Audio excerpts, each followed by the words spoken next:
Yabadde TV jinkwaniriza akadde kano Kayz Owa NBS TV amanyikidwa nga Kawalya Isaac afunye accident so nga ate n'omuyimbi ow'amaanyi bamukebedde COVID-19 ng'amuyina ng'ali positive. Nkwaniriza ku Fadi TV gina kusaba subscribing ate olayikinge video na mawulire gano gaakagwawo banga si gwanvu nnyo.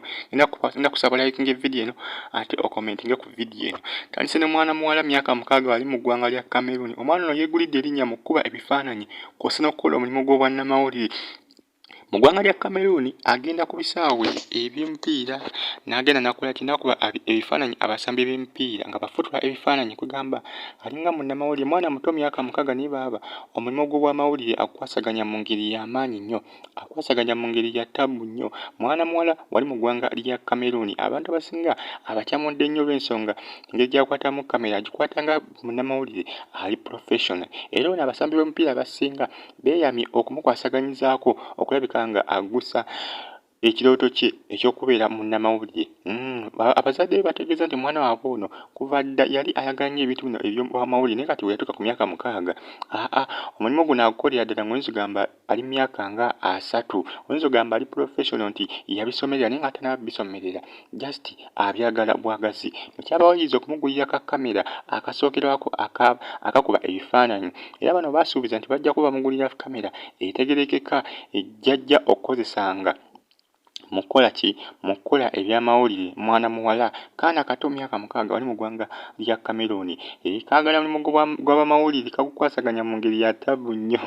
Abantu abasinga beewunyiza nnyo ku social media okubanga akaana kano kakola omulimu ogwo naye ebiseera ebisinga obuyinza buva eri Katonda. Omuntu oyinza okuba okola ekintu nga tokimusuubiramu naye nga Katonda oluusi ebiseera ebisinga abeerako ku sayidi babeera wamu ne Katonda ensonga lwaki abakola ebintu ebyo byewuunyisa. Kati ye mwana muwala wali mu ggwanga lya Cameroon yeewuunyisiza abantu myaka 6 naye akola ebintu eby'abantu ab'emyaka 3. Muli sikirya ono munnaye avudde n'ategeeza nti munnaye yalumbiddwa ekirwadde kya COVID-19 era olunaku lwaliro ku Monday ng'ennaku z'omwezi 13 abadde alina okubaako gy'agenda okupafominga mu bitundu ebimu era n'abasuubiza n'abagamba bannaaye temugenda kusobola kundabako kubanga bankebedde COVID-19 nga ndi positive.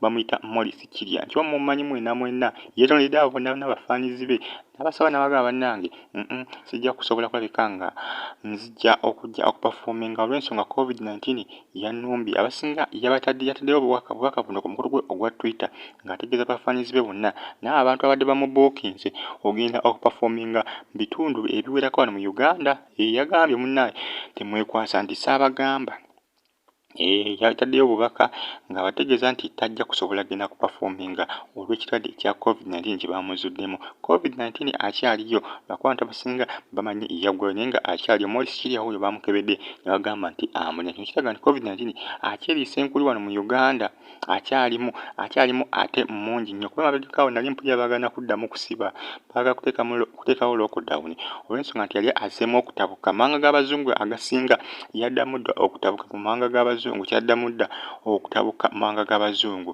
N'olw'ensonga mubeere bulindala buli omu waali abeere standby ku munne abeere nga yeewala COVID-19 obutamulumba. Moli Sikirya muyimbi kiba mumanyi muyimbi gambe ennyimba ze ziba nseeneekerevu ziba za mpolampola ziba za slowly. Bamuyita Moli Sikirya agambye to my fans and friends I will not be able to perform at levels tomorrow Monday nga 13 lunaku olwaleero I tested positive for COVID-19. Bw'agamba positive kiba kitegeeza nti bamuzuddemu COVID-19 naye nga kadde konna ajja kuba atereera. So nga ate Kawalya Isaac amanyikiddwa nga Kayz Owa NBS bagamba currently receiving treatment after surviving an accident at Matete along Masaka Road. Ono afunye akabenje side za Matete ku Masaka Road.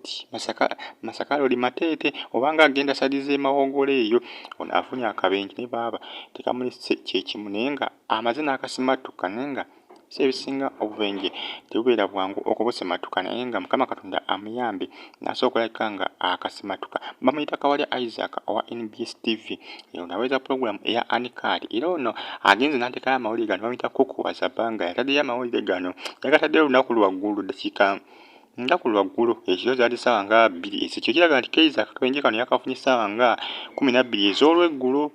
Matete alongo Masaka Road yafunye accident yadde y'amaanyi era bagamba mumusabire nnyo essaala asobole okulabika nga atereera.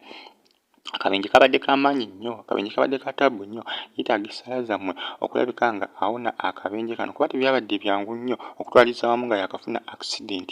Nga omanyiza accident ebiseera ebisinga abamu zibakutulako amagulu, abamu zibakutulako emikono, kwegamba yeetaaga essala zammwe. Ate yeetaaga essala ey'amaanyi okulabika nga adda engulu atereere bulungi kubanga si byangu nnyo ku sayidi ye kati ssaawa zino obulumi bungi kw'ossa n'obuvune bwe yafunye mu kabenje kano. Bamuyita Kawalya Isaac owa NBS TV.